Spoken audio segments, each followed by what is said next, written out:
Imagine a world where your entire future, your family's honor, and even your survival hinged on one thing: a marriage contract. What if that contract, meant to protect you, became the very chain that bound you to misery? What truly happened to women when dowries became the source of their worst nightmares in 1405? Number 11. The dowry that started a war between houses. In the year of our Lord 1405, the air in the great hall of Lord Godfrey's keep hung thick with the tension of generations. His daughter Elara, barely 16, sat quietly, her hands clasped, as two old men, her father and Baron Rhys of the neighboring domain, bickered over a pile of parchment. This was not a pleasant negotiation, but a fraught attempt to bind two families, long at odds over a stretch of marshland and a forgotten hunting right, through her marriage to Rhys's son, Gareth. Dowry was to be the glue, a substantial offering of land, livestock, and coinage, designed to signify good faith and a lasting peace. Elara had felt a flicker of hope. A marriage, even when arranged, meant stability, a home, perhaps children. It meant an end to the whispers of a feud that had claimed lives and livelihoods for decades. Father Lord Godfrey, a man of stern countenance and even sterner principles, had painstakingly gathered every scrap of his fortune to ensure the dowry was generous, perhaps overly so, to appease the proud Rhys. Contract sealed with wax and witnessed by clerks and priests specified the exact acreage of fertile fields in the south, a herd of prime cattle, and a chest of silver marks. Ink had barely dried when the first tremors of disaster began. Baron Rhys, a man known for his sharp tongue and even sharper eye for a bargain, sent a delegation to inspect the promised lands. They returned with grumbling reports of ill-drained soil and boundary markers shifted. Then the cattle arrived, but not the robust, healthy beasts Lord Godfrey had boasted of. Instead, a smaller, scrawnier herd with signs of illness among them. Rhys's complaints, initially hushed, grew louder, morphing into accusations of deceit and dishonor. Lord Godfrey, in turn, felt his own honor impugned. He dispatched his own men, who swore on their lives that the lands were as fertile as promised, and the cattle were merely tired from the journey. The dispute, instead of being settled, ignited. The dowry, meant to be a bridge, became a chasm. Messengers rode back and forth, their words growing more venomous with each passing day. "Your father's cattle are diseased," Rhys's emissary would shout. "Your master's eyes are diseased if he cannot see the bounty," Godfrey's steward would retort. Elara watched, helpless, as her future crumbled. Gareth, her betrothed, a quiet young man she barely knew, seemed to fade from her sight, overshadowed by the roaring conflict between their fathers. She tried to speak to her own father, to plead for compromise, but he merely waved her away, consumed by the insult to his name. Dowry, a symbol of her worth and her family's wealth, had become a weapon. Priests who had blessed the engagement now wrung their hands, unable to mediate the spiraling animosity. Dowry-specific clauses were picked apart, argued over, and re-argued. Few silver marks were missing from the chest, some of the promised servants were too old, a certain parcel of woodland was not yielding enough timber. Each minor discrepancy was magnified into a monstrous affront. Finally, the shouting reached a crescendo. Baron Rhys, enraged by what he deemed a blatant attempt to shortchange him, publicly declared the contract broken, the dowry insufficient, and the marriage null and void. Lord Godfrey, equally incensed by the public humiliation and the accusations against his integrity, accepted the annulment with a furious roar, vowing eternal enmity against the House of Rhys. The wedding, so eagerly anticipated, never happened. Elara, once a hopeful bride, became a casualty of the dowry's failure. She was returned to her father's house, not as a cherished daughter, but as a painful reminder of a diplomatic and financial disaster. Her dowry, meticulously assembled, now sat unused, a bitter testament to the ruined peace. Two houses, instead of being united, were now locked in a deeper, more vengeful feud, and Elara, a girl of 16, was left without a future, her reputation as a prospective bride forever tainted by the dowry that had sparked a new war. The very thing meant to secure a woman's future could, in the harsh realities of 1405, shatter it completely, leaving her adrift in a society that valued lineage and land above all else. Historians often point to such instances, where the minutiae of the dowry agreement became a point of contention so severe that it undermined the entire purpose of the marital alliance, proving that in 1405, even the most carefully negotiated contracts could unravel with devastating consequences for the women at their heart.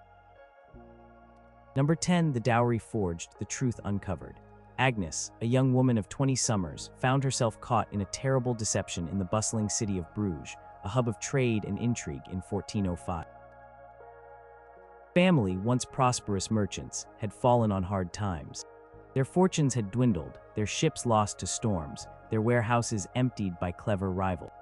Yet to secure a marriage for Agnes with the ambitious son of a rising spice merchant, Master Gerard, her father Thomas, had resorted to a desperate measure, a forged dowry. Dowry document, written on aged parchment and sealed with a cleverly counterfeited family crest, promised a substantial sum of gold florins, a collection of valuable tapestries, though Agnes's mother, Elara, had had to borrow them from a distant cousin, and deeds to several properties that had in truth been sold off years ago. Thomas believed this grand display was the only way to elevate Agnes's prospects and restore some semblance of their former standing. He whispered to Agnes that it was a temporary measure, a way to secure her future, and that once she was married, they would find a way to make amends, or perhaps the dowry itself would never be fully scrutinized. Agnes, torn between fear and a desperate hope for security, kept her father's secret, her heart a constant drum of anxiety. Master Gerard, a shrewd man himself, was not easily fooled. His family's ascent in the merchant class was built on keen observation and a distrust of appearances. He heard whispers in the guild halls, saw the subtle signs of their diminished wealth, the threadbare clothes beneath their fine cloaks, the hesitant way Agnes's mother purchased provisions in the market. While the initial dowry presentation had been dazzling, his lawyers, meticulous and suspicious, began their own quiet investigations. First crack appeared when Master Gerard's men tried to verify the ownership of one of the promised warehouses. The city's notaries, diligent record keepers, revealed that the property had changed hands 5 years prior. Then came the issue of the tapestries. Cousin, pressured by Gerard's agents, reluctantly admitted they were merely on loan for the marriage display.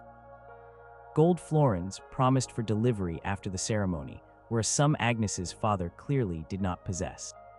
Discovery peeled back a layer of the deception, exposing the fragile deception. Agnes knew the moment the truth truly shattered. It was a cold, blustery afternoon when Master Gerard, not his lawyers, arrived at their modest home.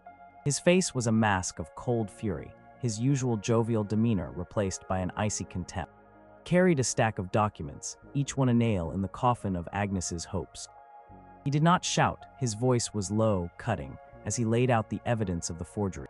"Your father," he said, his eyes fixed on Agnes, "has offered me a dowry of lies." Agnes's father, Thomas, initially blustered, then collapsed into a chair, his face ashen. Agnes stood frozen, her throat tight with shame and dread. The future she had so desperately clung to vanished in that instant. Master Gerard, his family's honor paramount, declared the engagement broken, the dowry a scandalous fraud, and swore to spread the word through the merchant guilds. The repercussions were swift and brutal. In 1405, a family's reputation was everything, especially for merchants whose credit and standing depended entirely on trust. The news of the forged dowry spread like wildfire through Bruges. Other potential suitors, already wary of the family's declining fortunes, now steered clear entirely. Few remaining business associates severed ties, fearing their own reputations would be tainted by association. Agnes's father was not merely shamed, he was ruined. His remaining ventures failed, no one would lend him money, and the guild membership he had once prided himself on was revoked. Dowry, meant to be her salvation, became her family's undoing. Agnes herself, marked by the public scandal, found herself utterly unmarriageable. Her prospects, once fleeting, now ceased to exist. She retreated into the shadows of their decaying home, a living testament to her father's desperate gamble and her own complicity in the secret.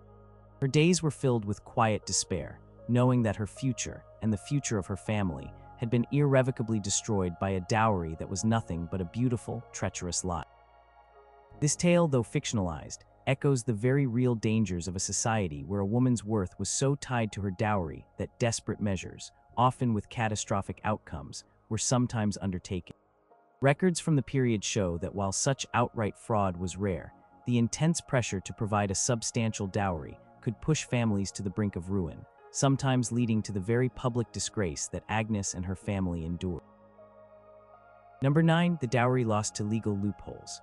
Isolde, a woman of gentle birth from a small estate in Norman France, found herself ensnared in a legal nightmare in 1405, all thanks to a carefully worded dowry contract that masked a dangerous loophole. Her marriage to Lord Armand, a man of imposing stature and equally imposing debts, was arranged by her elderly uncle, a guardian more concerned with freeing himself of Isolde's upkeep than with her welfare. Dowry was substantial: a large sum of gold, a prosperous village with its accompanying peasant labor, and a considerable amount of fine household goods, all meant to secure Isolde's financial future within the marriage and provide for her should she become a widow. The contract, drafted by Armand's shrewd solicitors, was filled with dense legal jargon. Isolde, a woman of her time, had no understanding of its complexities. Uncle, trusting in the honor of a fellow nobleman, merely glanced at the document, satisfied that the agreed-upon sum was detailed. Tucked away within the dense paragraphs was a subtle clause, a hidden snare that would later prove devastating, a provision stating that if Armand's family incurred significant, unforeseen debts, they would have the right to liquidate a portion of the dowry assets to cover said debts, with only a vague promise of future repayment. For the first few years, Isolde's marriage was unremarkable. Armand was distant but not cruel. Dowry flowed into his coffers, apparently used to bolster his estates and perhaps to fund his own lavish tastes. Isolde lived comfortably enough, blissfully unaware of the ticking time bomb within her marriage contract. But Armand's family, it turned out, was steeped in generations of financial mismanagement. Old debts long hidden began to surface, compounded by Armand's own extravagant spending on hunting parties, tournaments, and expensive garments. One bitter winter, a particularly harsh blow fell. Distant relative, a powerful baron to whom Armand's grandfather had owed a massive sum, demanded immediate repayment. Armand, facing ruin and the loss of his own lands, invoked the dowry clause. Isolde watched horrified as her gold was counted out. The village she had brought to the marriage was sold off to a distant lord, and her finest household goods, her very heirlooms, were stripped from her chambers and sold in the market. "It is in the contract, Isolde," Armand said, his face impassive, "a necessity for the family's survival." He assured her that it was temporary, that once their fortunes improved, he would make it right. But Isolde, standing amidst the empty spaces where her possessions had been, felt a chilling dread. The legal wording, which had seemed so benign, now revealed its true, brutal meaning. She sought help from her uncle, but he merely shrugged, claiming he had signed the document in good faith. "Contract is a contract, Isolde," he said, dismissive of her distress. "You are married. Your husband has the right to manage your dowry for the welfare of his house." The local priest could offer only prayers, for the church, while holding sway over marriage's sanctity, did not override civil contracts, especially not those so meticulously crafted by the secular law. Dowry, which was meant to be her security, had become a bottomless pit, legally swallowed by her husband's family's debts. Isolde found herself living in the very castle she had contributed so much to, but now as a dependent, without the personal wealth or influence that her dowry should have provided. Her husband, relieved of his immediate financial burdens, showed little inclination to ever make it right. The vague promise of repayment was a phantom, never solidifying into anything real. As the years passed, Isolde's situation grew more precarious. Armand were to die, she would have little to fall back on. Her dower, the provision made by her husband, would be based on his diminished lands, and her dowry was simply gone, vanished into the legal abyss. She was effectively stripped of her economic independence, a prisoner of a contract she had never truly understood. This nightmare reveals how, in 1405, legal documents surrounding dowry, while seemingly protective, could contain clauses that, intentionally or not, stripped women of their financial safeguards. Without independent legal counsel or the power to negotiate, women were often at the mercy of complex agreements that could, with a hidden clause, devastate their future. Historical scholars confirm that legal nuances in dowry agreements were indeed a source of vulnerability for women, as their male guardians or husbands often held all the legal power and understanding. Number 8. The dowry that became a bargaining chip for abuse. Lady Catherine, married off at 14 to the much older and notoriously cruel Lord Alaric, knew from the beginning that her life would be difficult. She never imagined her dowry, a truly immense sum of money and land provided by her powerful family, would become the very instrument of her torment in 1405. Her family, eager to secure an alliance with Alaric's strategically important lands, had poured their wealth into her dowry, believing it would guarantee her security and respect within her new household. Alaric, however, was a man consumed by greed and a profound sense of entitlement. He saw Catherine not as a wife, but as a vessel for her family's wealth. From the day she arrived at his cold, drafty castle, he began to systematically exploit her. He knew her family cared for her and would do anything to protect their investment, her, and by extension, the dowry. This knowledge gave him a chilling leverage. The abuse started subtly. He would refuse her permission to leave the castle, even to visit her family, unless her father sent additional gifts or contributions to Alaric's depleted coffer. He would complain incessantly about the dowry's inadequacy, despite its vastness, telling Catherine that her family had cheaped him, an insult that would invariably be followed by a demand for more. When her father sent extra funds or goods, hoping to appease Alaric and ease Catherine's suffering, it only taught Alaric that his cruel demands worked. As time went on, his behavior escalated. He would withhold food from Catherine, or force her to perform menial tasks, stripping her of her lady's dignity. When she grew frail or ill, he would send a desperate message to her family, lamenting her declining health, and subtly implying that only more money could afford her the proper care. Family, terrified, would send more, fearing for their daughter's life and the potential loss of their investment. They believed that by keeping Alaric appeased, they were protecting Catherine. They did not realize they were feeding his monstrous appetite. Catherine lived in a constant state of fear. She could not appeal to the church, for her husband's actions, while cruel, were not strictly illegal in the eyes of the canon law of the time, and her family feared the social repercussions of a public scandal. She could not flee, for a runaway wife would be seen as dishonoring her family, and her family would then lose any claim on her dowry. She was trapped, her dowry a golden cage, with Alaric holding the key. He would sometimes beat her, not violently enough to leave lasting scars that her family might see, but enough to instill terror. Afterward, he would coldly inform her that these acts were her fault, for not being dutiful enough, for not convincing her father to send more. "Your dowry," he would sneer, "is not enough to satisfy my needs. You are an incomplete wife." He would then threaten to squander her dowry entirely, to cast her out, leaving her destitute and shamed, unless her family provided yet more. Dowry, intended to be her security, had instead become a direct link to her vulnerability. It was the perpetual ransom her family paid to keep her, however miserable, within Alaric's household.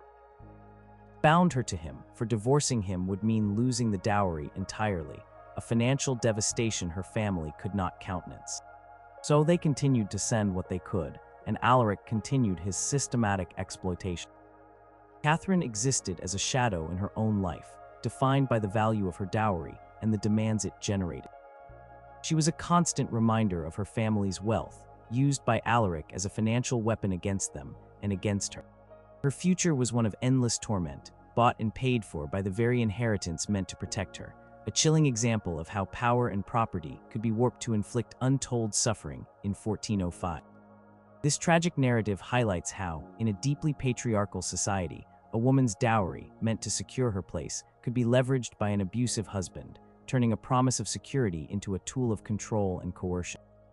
Records from the period, though not detailing specific cases, do show that wives had very limited legal recourse against domestic abuse, unless it involved extreme physical harm or clear attempts at murder, making the dowry a prime leverage point for cruel husbands. Number 7. The unclaimed dowry of a childless widow. Elara of Somerset was a woman of formidable spirit, though in 1405, even spirit could not overcome the rigid societal structures of her time. Married at 17 to Sir Geoffrey, a knight of modest lands but honorable lineage, she brought with her a dowry of considerable value, 3 prosperous farmlands, a mill, and a substantial sum of gold florins, all meticulously recorded and witnessed. Dowry was meant to ensure her status within Geoffrey's household, and crucially, to provide for her security should she outlive him. 18 years, Elara was a dutiful wife, managing Geoffrey's household with efficiency, enduring the frequent absences of her husband on campaigns, and most importantly, striving to fulfill her primary duty, to bear an heir. Tragedy, often a cruel mistress in the 15th century, struck repeatedly. Elara suffered 3 miscarriages and bore 2 sickly infants who did not survive their first year. The years passed and still no robust, living heir, especially no male heir, came to secure the lineage. Then a sudden fever swept through the region, and Sir Geoffrey, robust one day, was gone the next. Elara, a childless widow at 32, found herself in a perilous position. According to custom and law, her dowry should revert to her, providing her with the means to live independently or perhaps remarry. Geoffrey's family, a grasping and distant set of cousins, saw their opportunity. The main claimant was a second cousin, Sir Reginald, a man as avaricious as he was land-hungry. Argued that since Elara had failed to produce a male heir for the family, her dowry should not fully revert to her. Claimed twistedly that the dowry was contingent upon the continuation of Geoffrey's line, and since that line had ended with Geoffrey's death and Elara's barrenness, the dowry should instead be absorbed into the family estate to benefit the nearest male relative, meaning himself. Elara, stunned by this outrageous claim, reminded them of the explicit terms of the marriage contract, which stated the dowry was hers to hold in widowhood. She had her father's old steward, a man who had witnessed the signing, bring forth the original documents. Sir Reginald, with a carefully assembled council of his own lawyers and dubious witnesses, argued that the spirit of the contract implied an heir, and that custom, in such a circumstance, superseded the written word. Pointed to ancient feudal traditions, where the land and wealth remained within the male line. Case dragged through the local courts, a humiliating ordeal for Elara. She stood before stern-faced judges, mostly men, who listened to Reginald's eloquent, if deceitful, arguments about the family's needs and the sacred duty of perpetuating the lineage. Elara, without the direct protection of a living father or brother, found herself isolated. Family, though sympathetic, was far away, and the political landscape of 1405 meant that interfering in another lord's domain was fraught with danger. Judges, swayed by Reginald's influence and the prevailing patriarchal views of the time, delivered a devastating verdict. Elara would be permitted to retain a small portion of her original dowry, enough for a meager existence, but the valuable farmlands and the mill, the bulk of her wealth, were deemed to be absorbed into Geoffrey's estate and passed to Sir Reginald. Justification was that the dowry had served its purpose during the marriage, and since no heir was produced, its primary benefit was to the deceased husband's family. Elara was stripped of her independence, her dignity, and her future. Dowry, meant to be her lifeline, had been legally wrested from her hands simply because she could not bear a surviving son. She was reduced to living on the generosity of distant relatives, a woman of means made dependent and poor, a bitter testament to the harsh realities faced by childless widows in 1405. Plight highlights how, in a society obsessed with lineage and male succession, a woman's failure to produce an heir could negate the very purpose of her dowry, leaving her utterly vulnerable and financially destitute, even when the terms of the contract were clear. Historians often emphasize the immense pressure on medieval noblewomen to produce male heirs, and the precarious position of those who failed to do so, where their own economic security could be undermined by the lack of direct continuation of their husband's line. Number 6. The dowry and the debts of a dead man. Marguerite, a young woman from a respectable merchant family in Bordeaux, found her life abruptly shattered in 1405 when her husband, Jean-Luc, died unexpectedly from a sudden illness. Their marriage had been short, barely 2 years, but in that time, Marguerite had settled into her role as a merchant's wife, managing the household and overseeing the modest dowry she had brought, a sum of silver coinage, a small but valuable warehouse, and a collection of fine imported linens. Dowry, while not enormous, represented a significant portion of her family's wealth and was intended to provide her with security throughout her married life and, crucially, in widowhood. Jean-Luc, it turned out, was not the shrewd businessman he presented himself to be. He had borrowed heavily, engaged in risky ventures that had soured, and accumulated a staggering amount of debt, all hidden from Marguerite and his family. His death revealed a web of financial ruin. Creditors, from wealthy bankers to local tradesmen, descended upon his estate like vultures, demanding payment. Marguerite, grieving and overwhelmed, was plunged into a bewildering maelstrom of legal demands. Jean-Luc's creditors, seeing no other assets, turned their rapacious eyes on her dowry. They argued that since her dowry had been incorporated into Jean-Luc's estate and used to fund his enterprises, it was now fair game for repayment of his debts. "Dowry is part of his estate now," declared a particularly aggressive moneylender, his face grim. It is forfeit to his creditors. Marguerite protested, bewildered. But it was my dowry. It is meant for my support. Her family, alerted to the crisis, rushed to her aid. Father, a solid, honest man, brought his own lawyers to argue on her behalf. They cited customary law, which often protected a woman's dowry in widowhood, asserting that it was her specific property, meant to return to her. They presented the original dowry contract, clearly stating its terms and her right to its return. However, the laws of 1405 were complex and often contradictory. While customary law often protected a woman's dowry in theory, the reality of a dead man's debts and desperate creditors could override it. Some legal interpretations, particularly those influenced by Roman law, allowed a husband to dispose of his wife's dowry as he saw fit, blurring the lines of ownership. Creditors, seeing their own fortunes at risk, argued vociferously that Jean-Luc had used the dowry as collateral for his loans, even if not explicitly stated in the marriage contract. The legal battle was fierce and protracted. Marguerite had to endure public accusations, the scrutiny of her personal finances, and the indignity of having her possessions catalogued and appraised for potential sale. Her warehouse, the most valuable part of her dowry, was particularly coveted by the creditors, as it could be quickly liquidated. Despite the valiant efforts of her family's lawyers, the judgment was a crushing blow. Court ruled that while Marguerite retained a legal claim to her dowry, Jean-Luc's debts were paramount. Dowry, or at least a significant portion of it, would be seized to pay off his creditors. The warehouse was sold. The silver coinage was taken. Even the valuable linens were inventoried for possible sale, leaving Marguerite with little more than her personal clothes and a meager sum to live on. Marguerite, a widow at 20, was left not only without a husband, but also without the financial security her dowry was supposed to guarantee. Her future was uncertain, her family's investment lost, and her reputation slightly tainted by the public scandal of her husband's insolvency. Her nightmare was a stark illustration of how a woman's dowry, even when meticulously arranged, could be utterly consumed by a husband's hidden debts, leaving her impoverished and vulnerable in a society where property defined a woman's standing. This narrative illustrates a common anxiety of the time, where a husband's financial mismanagement could directly imperil his wife's dowry, despite legal or customary protections, making the widow's position incredibly precarious and often leading to destitution. Number 5. The Dowry and the Forced Nunnery. Aveline, a girl of gentle birth but no striking beauty, grew up in the shadow of her two older sisters, both of whom had secured advantageous marriages with generous dowries. Aveline, however, was born into a family whose fortunes had begun to wane in 1405.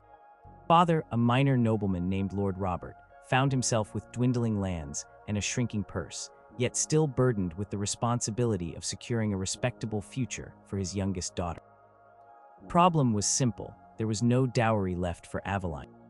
Her sisters had taken the bulk of the family's remaining movable wealth, and the land was encumbered by debt. Lord Robert, desperate to maintain his family's honor and avoid the shame of an unmarried daughter at home, turned to the church.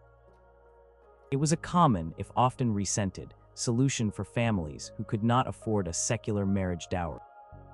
Aveline, barely 15, had no vocation for religious life. She dreamed of a husband, a home, children, a life much like her sisters. But her father made it clear, without a dowry, there were no suitable secular suitors. The only alternative was the convent. It was not a choice, but a sentence. Dowry for entering a nunnery, while typically much smaller than for a marriage, was still a significant sum, but it was a one-time payment, and it freed Lord Robert from the perpetual burden of her upkeep. "It is for your salvation, daughter," Lord Robert told her, his voice firm, though his eyes held a flicker of regret. The cloister offers a life of peace and piety, a refuge from the world's harshness. Aveline saw only the walls closing in, the end of her dreams. She wept, pleaded, and begged, but her father was unyielding. Family's financial constraints, exacerbated by the expenditures on her sister's dowries, left him, in his view, no other choice.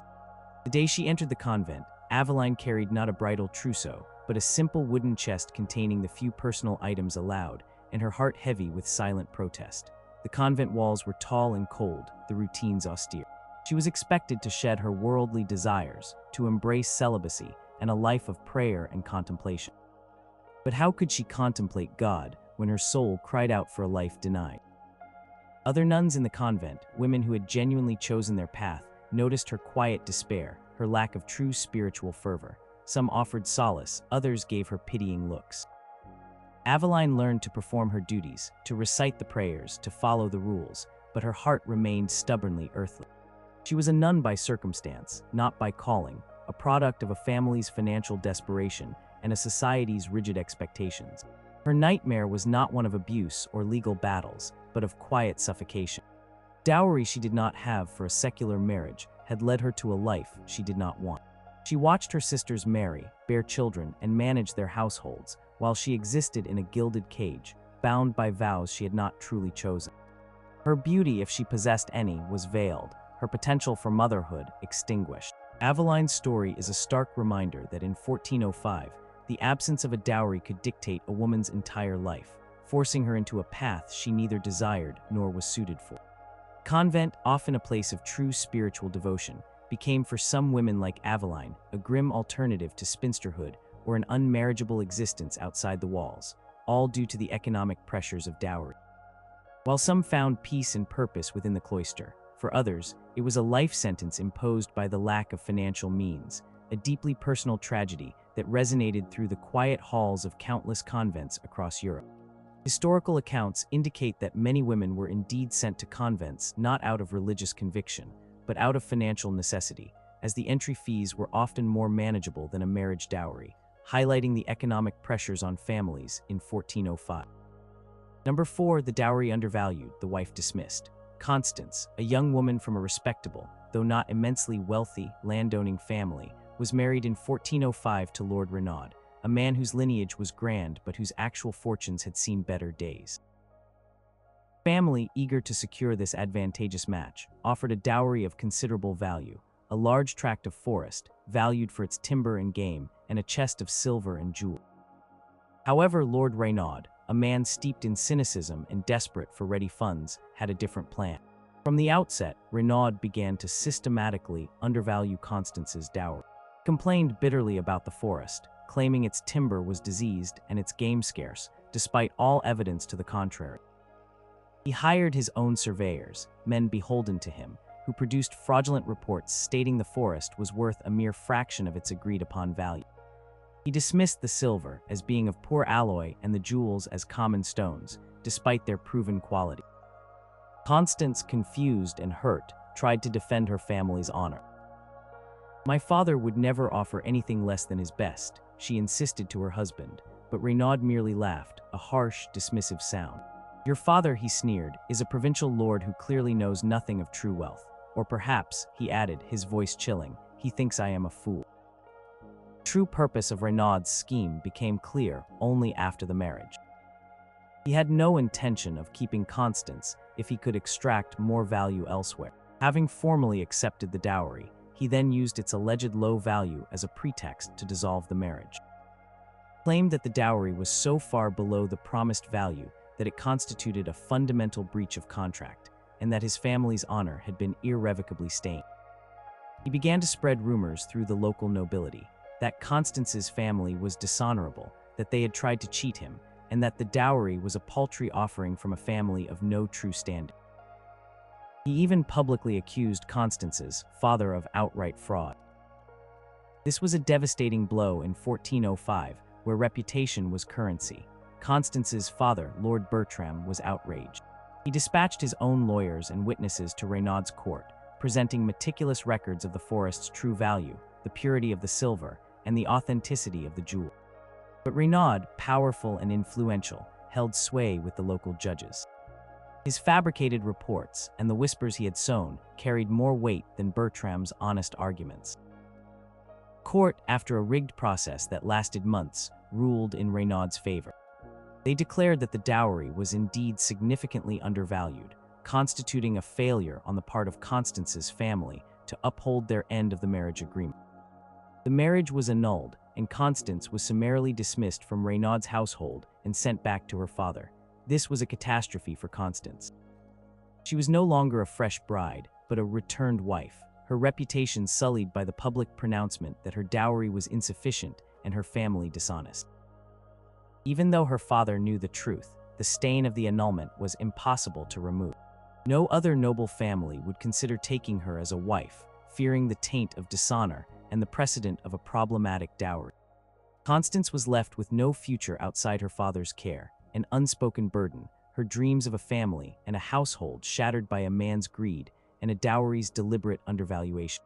The forest and the jewels, the very things meant to secure her, had been used as tools to discard her, leaving her utterly adrift in a society that had no place for a woman in her position.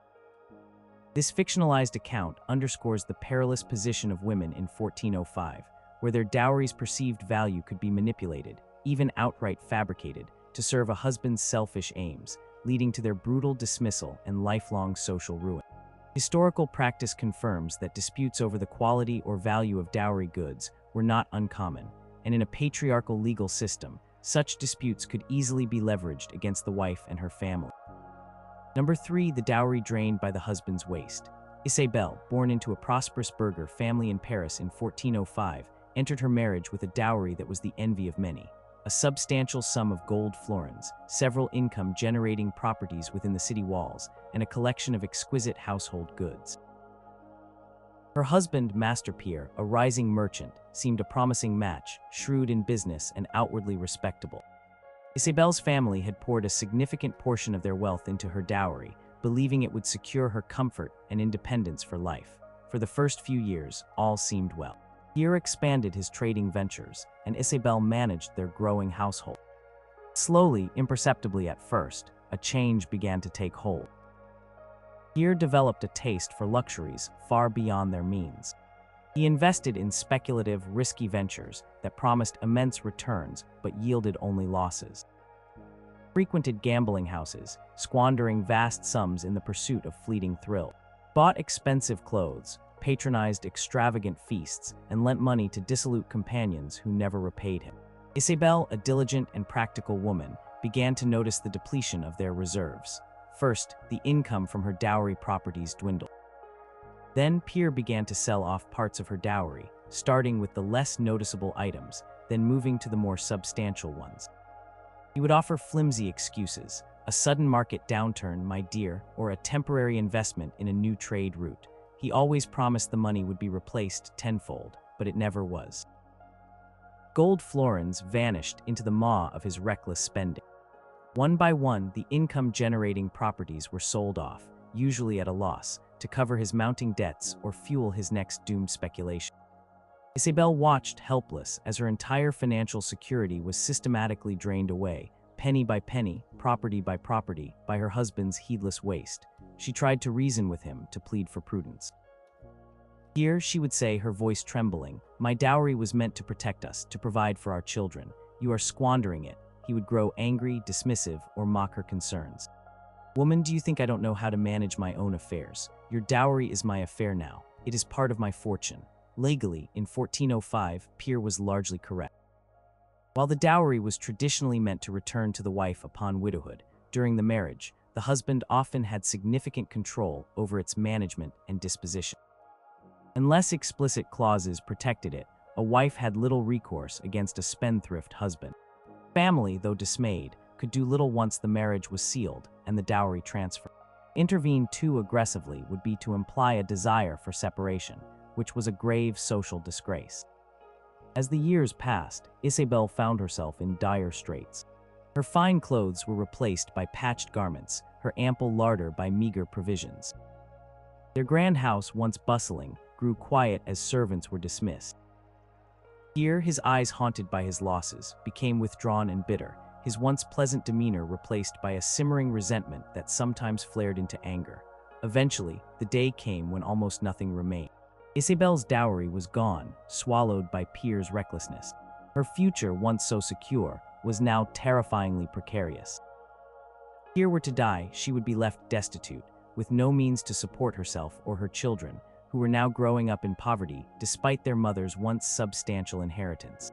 Dowry, which should have been her foundation, had become a testament to her husband's ruinous habits, leaving her utterly vulnerable and financially exposed, a common and tragic outcome for many women whose husbands viewed their dowry as a personal purse to be emptied without consequence. This narrative highlights the very real vulnerability of women in 1405 to a husband's mismanagement of her dowry, where, despite its intended purpose of security, it could be utterly consumed by his debts or extravagance, leaving her utterly without recourse. Number 2, the dowry and the absent husband. Lady Genevieve, a woman of grace and quiet dignity, was married in 1405 to Lord Philippe, a minor nobleman whose lands lay far to the east, near the contested borders of Burgundy. Her dowry was meticulously prepared by her anxious father, a significant sum of gold and properties, all chosen to ensure her comfort and standing in a distant, unfamiliar land. The marriage was one of strategic alliance, meant to solidify relations between their families and provide Genevieve with a safe, respectable home. However, from the very beginning, Philippe proved to be an elusive and uncaring husband. After the wedding ceremony, he left Genevieve at her father's estate, promising to send for her when his own castle was prepared for her arrival. Days turned into weeks, weeks into months, and months into a full year. No summons came. Instead, only vague letters, carried by unreliable messengers, spoke of his being too busy, or too involved in local skirmishes, or simply too preoccupied. Genevieve, meanwhile, was caught in an agonizing limbo. She was a married woman, yet she had no husband, no home of her own, and no clear future. Her dowry, a substantial transfer of wealth, had been duly delivered to Philippe's agents shortly after the marriage ceremony. It was now entirely in his control, despite her never having set foot in his household. Her father, Lord Elaine, grew increasingly agitated. He had fulfilled his part of the contract, paying the dowry in good faith. But his daughter was not being treated as a wife. She was being neglected, her status ambiguous, and her reputation at risk. He sent emissaries to Philippe, demanding that he either send for Genevieve or explain his actions. The answers were always evasive, infuriatingly so. The nightmare began to unfold when rumors reached Elaine's court. Philippe was not simply busy, he was squandering Genevieve's dowry. Tales emerged of lavish feasts, expensive new armor, gifts to favored companions, all financed by the gold and revenues from the properties that had once been Genevieve's. He had taken her dowry, but he had no intention of taking her as his wife in residence. Elaine, enraged, tried to reclaim the dowry, arguing that Philippe had fundamentally breached the marriage contract by failing to consummate the marriage and provide a home for his wife. He appealed to the church for an annulment, presenting evidence of Philippe's continuous absence and misuse of the dowry, but the legal system of 1405 was complex and often slow. Philippe, far away and well-connected, could delay proceedings indefinitely. He claimed he intended to send for Genevieve, just not yet. Denied misusing the dowry, stating he was merely managing his marital assets.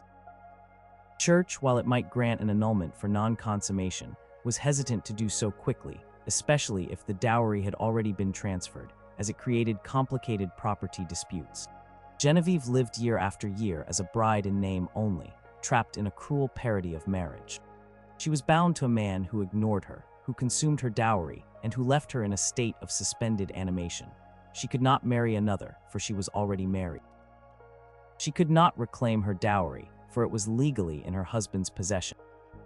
She could not even enter a convent, for her family had no funds left for an entry fee, having already paid her substantial dowry. Her position was one of utter social and financial stagnation.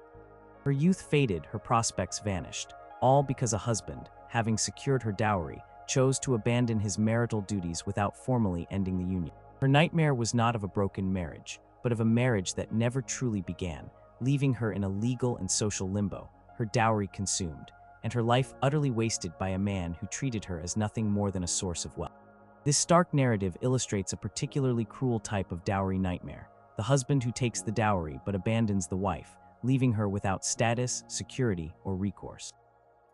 Such situations, while perhaps rare, were devastating to the women involved, who were left trapped by the legal and social implications of their dowry and their absent husband. Number 1, the dowry and the deathbed betrayal. Elara, a woman of profound grace and unwavering loyalty, found herself at the bitter end of a nightmare in 1405, a betrayal enacted on her dying husband's very deathbed. She had been married for 20 years to Lord Humphrey, a man she had loved dearly, despite his often frail health. She had brought a magnificent dowry to their union, a substantial sum of gold coin, several thriving vineyards, and a manor house, all diligently managed throughout their marriage by Elara, ensuring its preservation for her security and that of their children. They had 2 sons, grown men now, and Elara had always believed her future, in widowhood, would be secure. Her dowry was clearly stipulated in their marriage contract to revert to her, providing her with an independent income and property for her remaining years, as was customary for noblewomen. Her sons, she thought, would honor their father's legacy and her rights. But Lord Humphrey, unbeknownst to Elara, harbored a deep-seated fear: the family name would die out. Their eldest son, Thomas, was robust but childless after years of marriage. Their younger son, Richard, was a scholar, quiet and unlikely to marry. Humphrey, driven by a desperate desire to ensure the continuity of his lineage, had made a secret agreement with a powerful, distant cousin, Lord Roderick. On his deathbed, barely conscious, Lord Humphrey, heavily influenced by Roderick who stood beside him, was coerced into signing a new will. This new document, drawn up hastily and witnessed only by Roderick's loyal retainers, declared that a significant portion of Elara's dowry, specifically the valuable vineyards and the manor house, were to be immediately absorbed into the main family estate upon his death. It also stipulated that these assets would then be managed by Lord Roderick, ostensibly to provide for the continuation of the family line, but in truth, to greatly enrich Roderick himself. The will did not deny Elara her dower, the husband's provision, but it drastically curtailed her dowry, her original property, which was supposed to be fully returned. Elara, heartbroken by her husband's passing, was then plunged into a new agony. The will was read, and she listened in horror as the terms of her dowry, her life's security, were stripped away before her very ears. Her sons, Thomas and Richard, were shocked and distraught. They knew their mother's rights, and they knew the truth of her father's original intentions. Elara, despite her grief, rallied. She immediately challenged the will, asserting its illegitimacy and the manipulation of her dying husband. Her sons stood by her, confirming their father's waning mental state in his last days. They presented the original marriage contract, the document that explicitly stated her rights to her dowry. Lord Roderick, a cunning and ruthless man, countered with a phalanx of legal arguments. Claimed the new will represented Humphrey's final, clear wishes for the family's future. Brought forth his own witnesses, who swore that Humphrey had been lucid and determined. He manipulated local officials, reminding them of his own power and influence. The legal battle was ferocious, fought in the ecclesiastical courts and then before the king's representatives. Elara, a woman who had lived a sheltered life, found herself fighting for her very existence, for the rights that had always been hers. She faced accusations of greed, of disrespecting her husband's last wishes, of undermining the very lineage she had helped to produce. Despite the compelling evidence of the original contract and her son's testimony, the ultimate decision was devastating. Courts, swayed by Roderick's influence, the notion of the family's male line continuity, and the solemnity of a deathbed will, ruled that while Elara would receive a smaller portion of her dowry back, the valuable vineyards and the manor house would indeed be transferred to Roderick's control, to be managed for the greater good of the family. Elara was left with a fragment of her former wealth, a hollow victory in the face of such profound injustice. Her security was compromised, her dignity wounded, and her husband's memory tainted by this final, cruel act of manipulation. She had been betrayed not by her husband's will, but by the opportunistic men who sought to exploit his dying moments and the complexities of property law in 1405. Her nightmare was a testament to the fact that even clear contracts could be overturned by powerful figures, leaving women at the mercy of the prevailing legal and patriarchal systems, stripped of their rightful inheritance even after a lifetime of devoted marriage. This devastating final story highlights how, in 1405, a woman's dowry, even after decades of dutiful marriage and with heirs, could be jeopardized by legal machinations, particularly by a husband's deathbed will or opportunistic relatives, demonstrating the profound insecurity of women's property rights in a time when family lineage often trumped individual ownership.